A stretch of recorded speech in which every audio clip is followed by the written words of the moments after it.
저는 다니엘리 뉴욕 프레스비테리안 병원에서 15년째 응급의학과 전문의로 일하고 있습니다. 매일 생과 사의 갈림길에서 환자들을 마주하지만 그날만큼은 달랐어요. 환자가 바로 제 어머니였으니까요. 어머니는 68세의 건강한 분이셨습니다. 한국에서 나고 자라 25세 미국으로 이민 오신 후 평생 큰 병 한 번 없이 지내셨죠. 그런 어머니가 2달 전부터 이상했어요.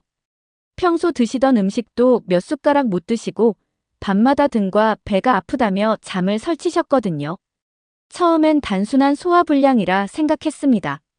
하지만 어머니의 체중이 일주일 새 3kg이나 빠진 걸 보고 심상치 않음을 느꼈어요. 의사로서의 직감이 불길한 신호를 보내고 있었거든요. 병원 동료에게 부탁해 어머니의 혈액 검사와 CT 촬영을 예약했습니다. 그런데 여기서부터 미국 의료 시스템의 현실을 뼈저리게 느끼기 시작했어요. CT 대기만 3주라는 거예요. 제가 이 병원에서 15년간 일하는 의사임에도 불구하고 말이죠. 3주를 기다리는 동안 어머니의 상태는 더욱 악화되었습니다. 황달 증상까지 나타나기 시작했어요. 저는 참을 수 없어 개인적으로 아는 영상의학과 교수에게 부탁드려 응급으로 검사를 받을 수 있었습니다. 결과를 받아든 순간 제 손이 떨렸어요. 췌장 머리 부분에 4cm 크기의 종양이 선명하게 보였거든요. 더 정확한 진단을 위해 MRI와 조직 검사까지 마친 결과는 췌장암 3기였습니다.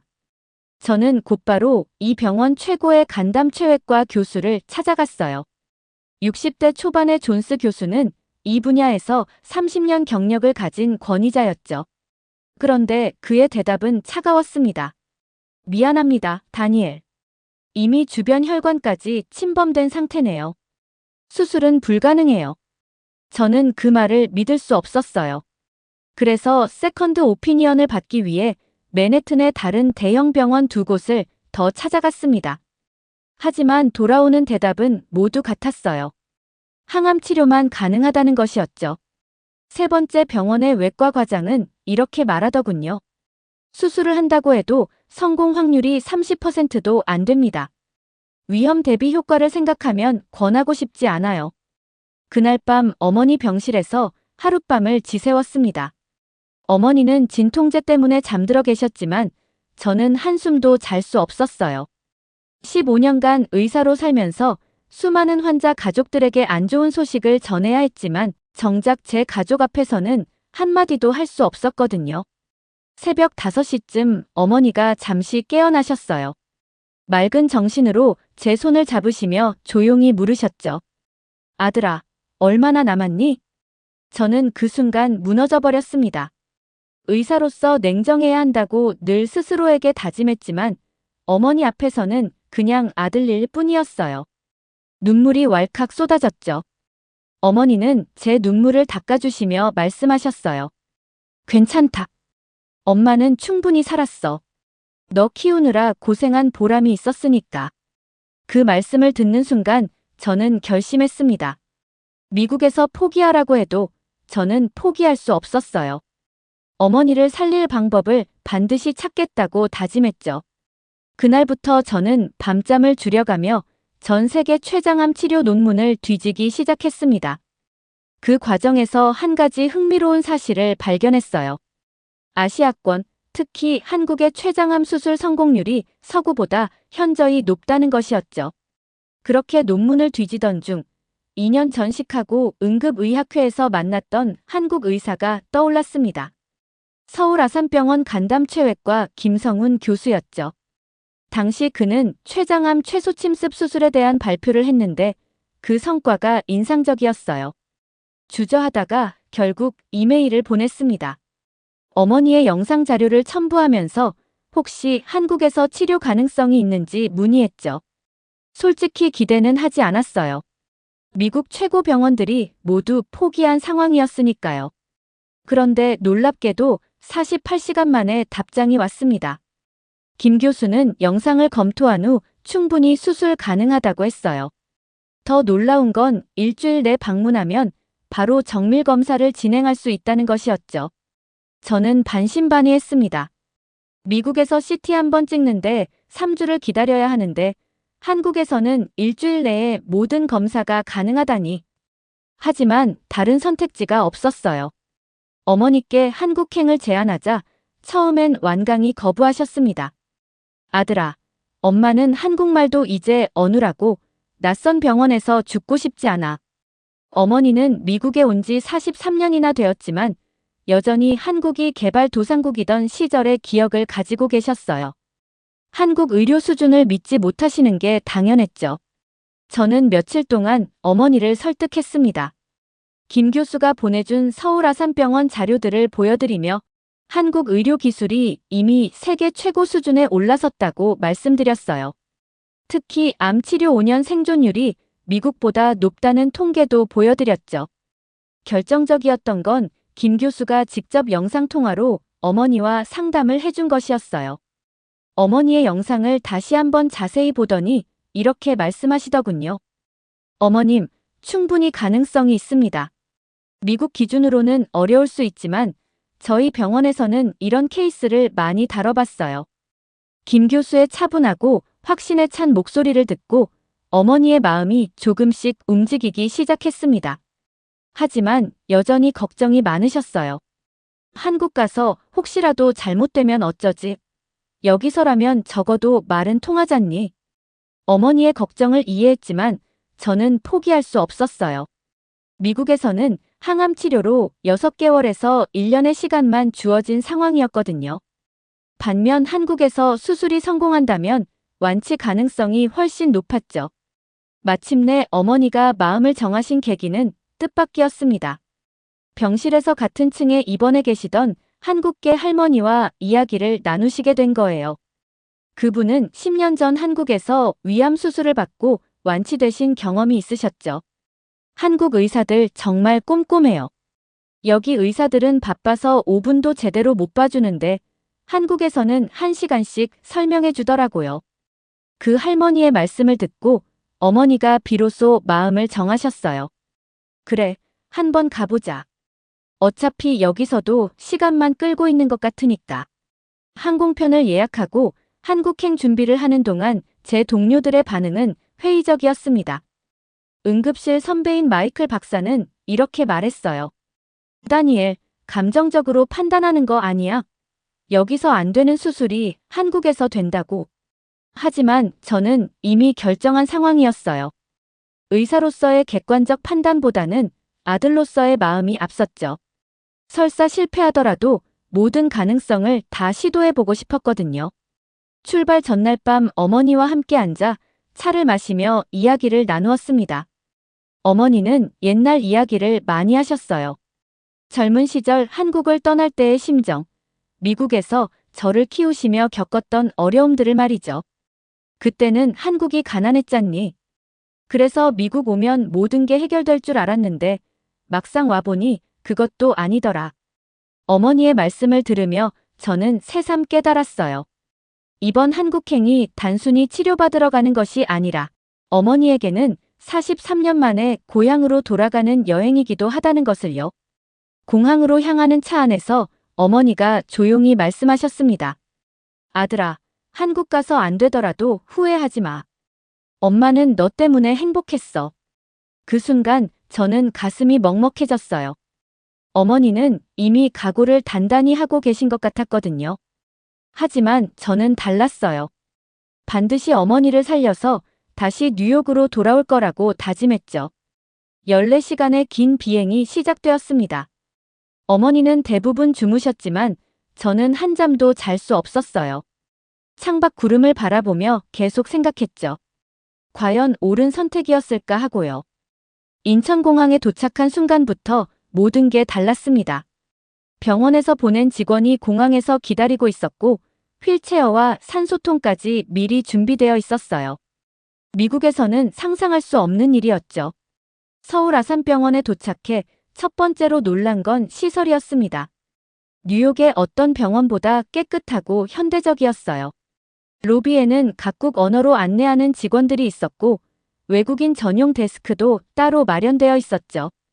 김성훈 교수님과의 첫 만남은 인상적이었습니다. 50대 초반의 그는 차분하면서도 자신감 넘치는 모습이었어요. 무엇보다 어머니를 대하는 태도가 달랐죠. 미국 의사들처럼 서두르지 않고 충분한 시간을 들여 설명해 주셨거든요. 어머님, 걱정 많이 하셨죠? 영상 자료를 봤는데 충분히 수술 가능합니다.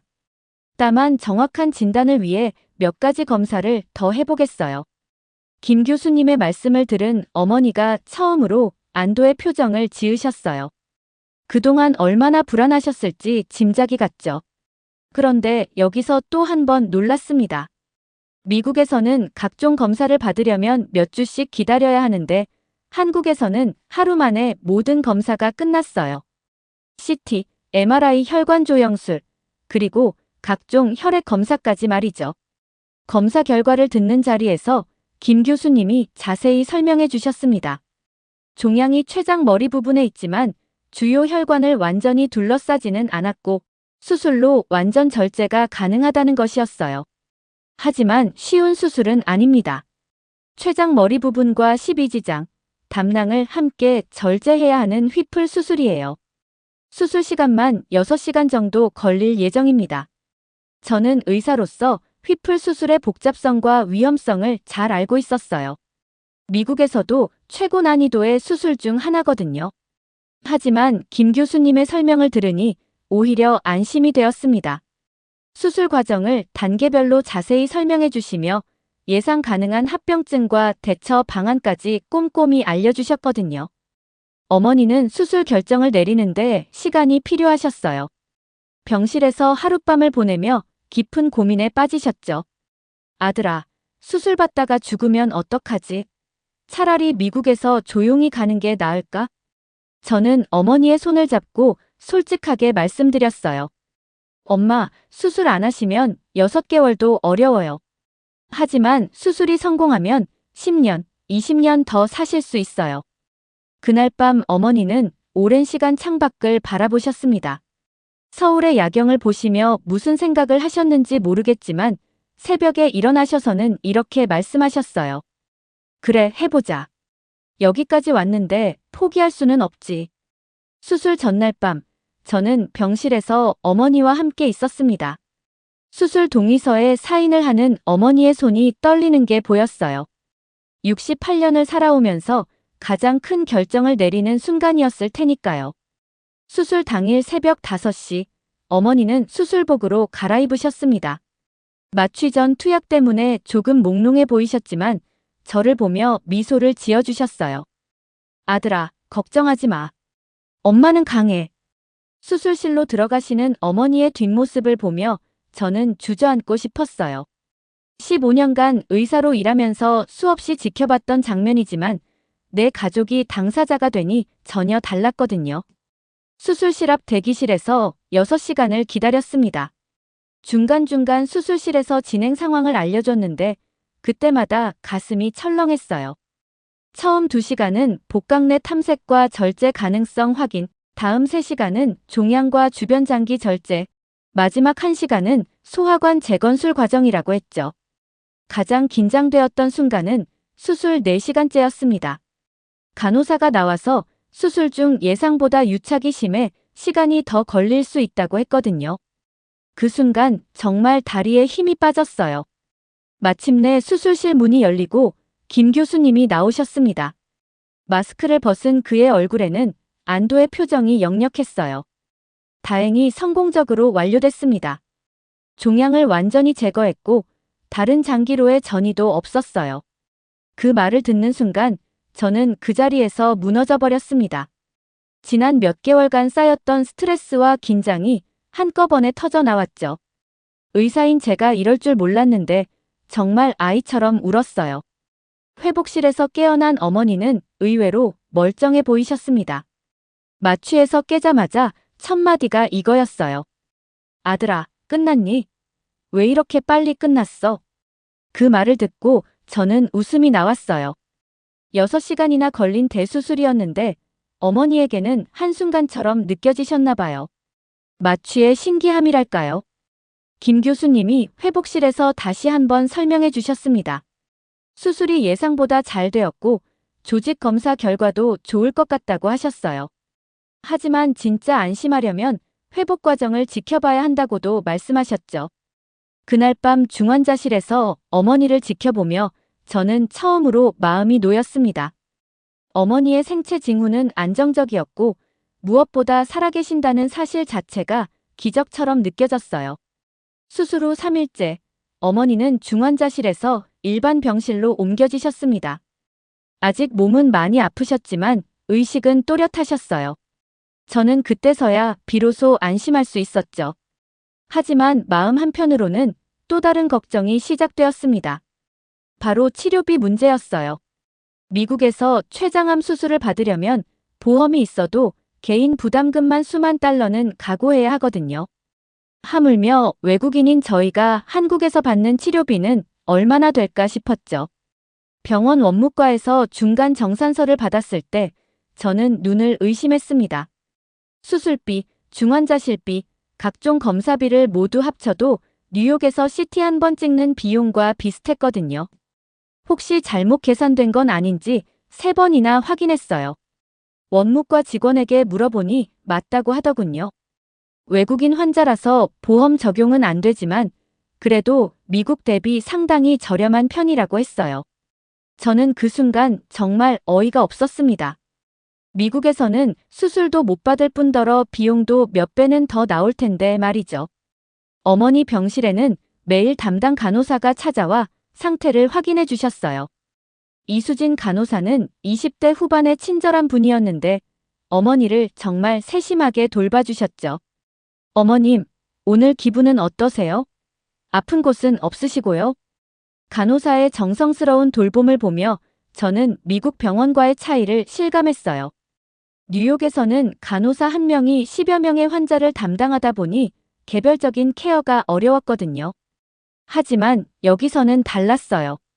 특히 놀라웠던 건 의료진들의 마음가짐이었습니다. 김 교수님은 하루에 2번씩 회진을 오셨고 매번 어머니의 회복 상태를 자세히 설명해 주셨어요. 환자가 이해할 때까지 반복해서 설명하는 모습이 인상적이었죠. 수술 후 일주일째, 드디어 어머니가 첫 식사를 하셨습니다. 미음 한 숟가락을 드시고는 이렇게 말씀하셨어요. 아들아, 진짜 살 것 같다. 이렇게 맛있는 줄 몰랐네. 그 순간 저는 가슴이 벅차올랐어요.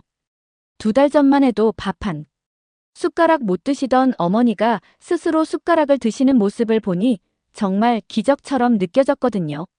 하지만 회복 과정이 순탄하기만 한 건 아니었어요. 수술 후 10일째, 어머니에게 췌장루라는 합병증이 생겼습니다. 췌장에서 소화액이 새어나오는 증상이었죠. 김 교수님은 흔히 있는 일이라며 걱정하지 말라고 하셨지만 저는 또다시 불안해졌어요. 다행히 적절한 치료로 일주일 만에 증상이 호전되었습니다. 그 과정에서 저는 한국 의료진들의 전문성을 다시 한번 느꼈어요. 합병증에 대한 대처가 정말 체계적이고 신속했거든요. 퇴원을 앞둔 어떤 날, 저는 병원비 최종 정산을 받으러 갔습니다. 수술비, 입원비, 각종 검사비, 그리고 합병증, 치료비까지 모든 걸 합쳐도 제가 예상했던 금액의 절반도 안 되었어요. 원무과 직원이 친절하게 설명해 주었습니다. 한국은 의료비가 상당히 합리적인 편이에요. 특히 수술 성공률 대비 비용을 보면 경쟁력이 높죠. 저는 그 말을 들으며 복잡한 심정이었어요. 미국에서 15년간 의사로 일하면서 환자들이 치료비 때문에 고민하는 모습을 수없이 봤거든요. 보험이 있어도 개인 부담금이 워낙 커서 치료를 포기하는 경우도 있었죠. 그런데 한국에서는 외국인인 저희도 이 정도 비용으로 최고 수준의 치료를 받을 수 있다니 정말 아이러니했어요. 세계 최강국이라는 미국보다 훨씬 합리적인 의료 시스템을 가진 나라가 바로 어머니의 고향이었다는 게 말이죠. 어머니께서도 비슷한 감정을 느끼고 계셨나 봐요. 43년 전에 한국 떠날 때는 가난하고 후진국이었는데 이제는 오히려 미국보다 나은 것 같구나. 어머니의 말씀을 들으며 저도 많은 생각이 들었어요. 저 역시 한국계 미국인으로서 어떤 정체성을 가져야 할지 고민이 되었거든요. 퇴원 전날 밤 김 교수님이 마지막 상담을 해주셨습니다. 조직 검사 결과가 나왔는데 다행히 완전 절제가 되었고 림프절 전이도 없었다고 하셨어요. 앞으로 항암 치료만 잘 받으면 완치 가능성이 높다는 희망적인 소식이었죠. 교수님, 정말 감사합니다. 미국에서는 포기하라고 했던 어머니를 살려주셔서요. 김 교수님은 겸손하게 웃으시며 답하셨어요. 제가 한 일은 없고요. 어머님이 워낙 의지가 강하셨어요. 그리고 아드님이 포기하지 않으셨죠. 그날 밤 어머니 병실에서 바라본 서울 야경은 정말 아름다웠어요. 한강이 반짝이고 고층 빌딩들이 화려하게 빛나는 모습을 보며 저는 새삼 이 나라의 발전상에 놀랐습니다. 무엇보다 마음에 드는 건 이 모든 발전이 사람을 위한 것이라는 점이었어요. 의료 시스템도, 병원 시설도, 의료진들의 마음가짐도 모두 환자를 중심으로 구성되어 있었거든요. 퇴원 당일, 어머니는 휠체어 대신 걸어서 병원을 나오셨어요. 비록 아직 많이 약하셨지만 스스로 걸을 수 있다는 것 자체가 기적이었죠. 3주 전만 해도 죽음을 각오하고 계셨던 분이 이제는 희망을 품고 계신 거니까요. 공항으로 가는 차 안에서 어머니가 조용히 말씀하셨습니다. 아들아, 한국 와서 정말 다행이다. 여기서 새 생명을 얻은 것 같아. 저 역시 같은 마음이었어요. 한국에서 어머니의 생명을 구했을 뿐만 아니라 저 자신도 많은 것을 배우고 느꼈거든요. 특히 진정한 의료가 무엇인지에 대해 다시 생각해 보게 되었죠. 뉴욕으로 돌아온 지 한 달이 지났을 때 어머니는 완전히 다른 사람이 되어 계셨습니다. 수술 전에는 하루 종일 침대에만 누워 계셨는데 이제는 매일 아침 센트럴파크를 산책하실 정도로 회복되셨어요. 어머니의 변화를 본 제 동료들은 놀라움을 감추지 못했습니다. 특히 처음에 한국행을 반대했던 마이클 박사는 솔직하게 인정하더군요. 다니엘, 내가 틀렸어. 한국 의료 수준이 이 정도일 줄 몰랐네. 저는 그때부터 한국에서의 경험을 동료들과 공유하기 시작했습니다. 응급실 의구원들을 대상으로 한국 의료 시스템에 대한 세미나를 열기도 했죠. 특히 환자 중심의 의료 서비스와 합리적인 비용 구조에 대해서는 많은 의사들이 관심을 보였어요. 가장 인상 깊어했던 부분은 의료진의 소통 방식이었습니다. 한국에서는 의사가 환자와 충분한 시간을 갖고 대화하며 가족들의 의견도 적극적으로 들어준다고 했죠. 미국에서는 의료진 한 명당 담당 환자 수가 너무 많아서 개별적인 케어가 어려운 현실과 대비되었거든요. 응급실 레지던트 중 한 명이 이렇게 물었어요. 다니엘 선생님, 그럼 한국 의사들은 월급이 적어서 그렇게 시간을 많이 투자하는 건가요? 저는 고개를 저었습니다. 제가 알아본 바로는 한국 의사들의 처우도 나쁘지 않았어요. 오히려 의료진 개개인의 철학과 시스템 자체가 환자 중심으로 설계되어 있다는 게 차이점이었죠. 3개월 후 어머니의 첫 번째 정기검진 결과가 나왔습니다. 종양 표지자 수치도 정상이고 CT상으로도 재발 소견이 전혀 없었어요. 담당 종양내과 의사는 이례적이라며 놀라워했죠. 보통 이 정도 진행된 췌장암은 수술 후에도 재발 가능성이 높은데 정말 깨끗하게 제거되었네요. 그 말을 들은 어머니는 한국 의사들에게 감사 인사를 전하고 싶다고 하셨어요. 그래서 김성훈 교수님께 이메일을 보내 근황을 알려드렸죠. 교수님은 정말 기뻐하시며 앞으로도 꾸준히 관리하면 완치 가능성이 높다고 격려해 주셨어요. 6개월이 지나면서 저는 한국 의료에 대해 더 깊이 알아보기 시작했습니다. 의학 논문도 찾아보고 한국 병원들의 국제 인증 현황도 조사해봤어요. 놀랍게도 주요 대학병원들이 세계 최고 수준의 인증을 받고 있었고 특정 분야에서는 미국보다 앞선 기술을 보유하고 있었습니다. 더 놀라운 건 한국 의료진들의 해외 활동이었어요. 개발도상국에서 의료 봉사를 하거나 복잡한 수술을 위해 해외로 파견되는 경우가 많았거든요.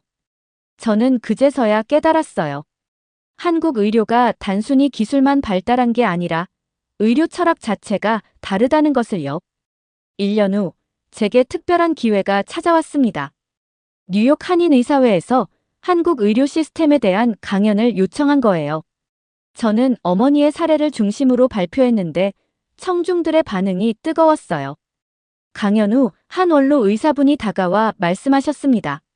젊은 의사 시절에는 미국 의료가 최고라고 생각했는데 이제 보니 우리가 놓치고 있는 부분이 많구만. 그분은 60대 후반의 내과 전문의셨는데 한국에서 의과대학을 나와 미국으로 이민 오신 분이었어요. 40년간 미국에서 진료하시면서도 항상 한국 의료에 대한 그리움이 있으셨다고 하더군요. 어머니는 이제 완전히 일상생활을 회복하셨습니다. 수술 전보다 오히려 더 건강해 보이실 정도였어요. 매일 요가를 하시고 한국 음식도 직접 만들어 드시며 활기찬 생활을 하고 계시죠. 가끔 어머니와 함께 한국 드라마를 보면서 이야기를 나눕니다. 한국에서 치료받던 시절의 추억을 떠올리시며 그때 만났던 의료진들을 그리워하시죠. 아들아, 그때 김 교수님이 하신 말씀이 생각나네. 수술이 끝나고 나서 가족이 가장 중요한 치료라고 하시던 게. 어머니의 말씀을 들으며 저는 많은 것을 깨달았어요. 한국 의료의 진짜 강점은 첨단 기술만이 아니라 환자를 한 인간으로서 대하는 따뜻한 마음이라는 것을요. 최근에는 제 병원에도 한국에서 연수를 받고 온 의사들이 있어요. 그들을 통해 한국 의료의 장점들이 조금씩 도입되고 있죠. 환자와의 소통 시간을 늘리고 가족 중심의 치료 계획을 세우는 것들 말이에요. 2년이 지난 지금 어머니는 완전한 관의 상태를 유지하고 계십니다. 정기검진 때마다 의사들은 기적이라고 표현해요.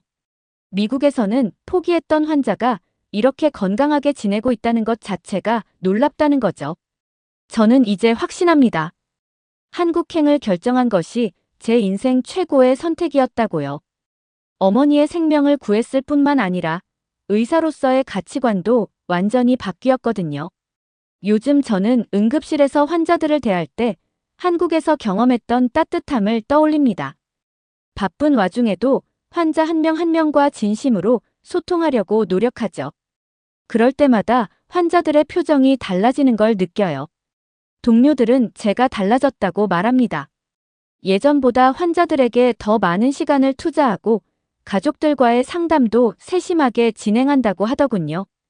아마 한국에서 배운 의료 철학이 제 진료에 스며든 것 같아요. 어머니는 가끔 이렇게 말씀하세요. 아들아, 한국 가서 엄마만 새 생명을 얻은 게 아니구나.